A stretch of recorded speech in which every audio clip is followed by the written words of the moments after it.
வணக்கம். கடவுள் மனுஷ ரூபேனா அப்படின்னு சொல்லுவாங்க.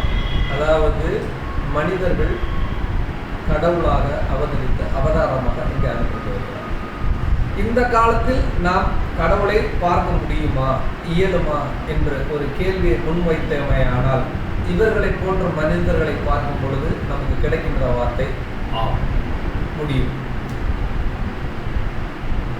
இந்த மயான கொள்ளை நிகழ்வை பற்றி நம்ம இவங்கள்ட்ட பேசினப்போ இந்த ஒரு ஐயா அவங்க வெங்கடேஷன் அப்படின்றவங்களும் அவங்களோட பையனும் ரொம்ப அழகாக சொன்னாங்க.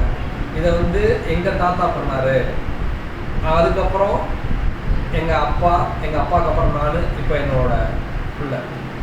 கிட்டத்தட்ட ஒரு தொழிலே தலைமுறை தாண்டி நிற்க மாட்டேங்குது, தடுமாறிட்டு இருக்கின்ற காலத்தில் விரதம் இருந்து உண்மையாக நேர்த்தியா அந்த அதாவது எப்படி சொல்றது அப்படின்னு சொன்னோம்னா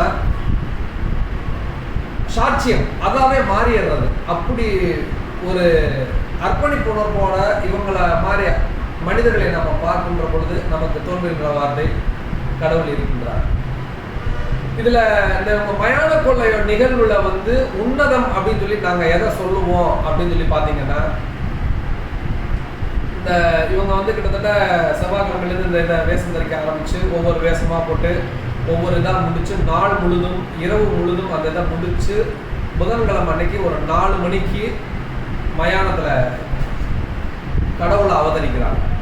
இவங்க கடவுளை அவதரிக்கிறப்போ அவங்கள பார்த்தோம் அப்படின்னு சொல்லணும்னு வச்சுக்கோங்களேன், நமக்கு என்ன அப்படின்னா மெய்சில் இருக்கிறது. ஏன்னு கேட்டால் கடவுள் மனுஷ ரூபேனா அப்படின்ற வார்த்தை இங்கே மெய்க்கிரமாகிறது.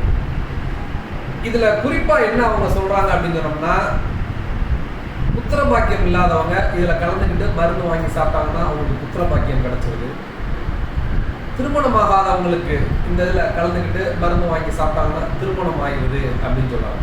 இதுக்கு முன்னாடி எத்தனை பேர் வாங்கியிருக்காங்க, எத்தனை பேர் சாப்பிட்ருக்காங்க அப்படின்னு சொல்லி நீங்க கேள்வியை கேட்டீங்கன்னா, இவங்க இந்த கோயில்ல இந்த நிகழ்வை 15 வருஷமா பண்ணிட்டு இருக்காங்க.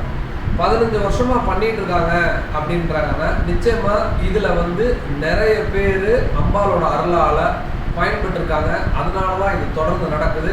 ஒவ்வொரு வருஷமும் இதுக்கான இது மக்கள் அதுக்கு வர்ற நிகழ்வுக்காக வர்றது கூடுது.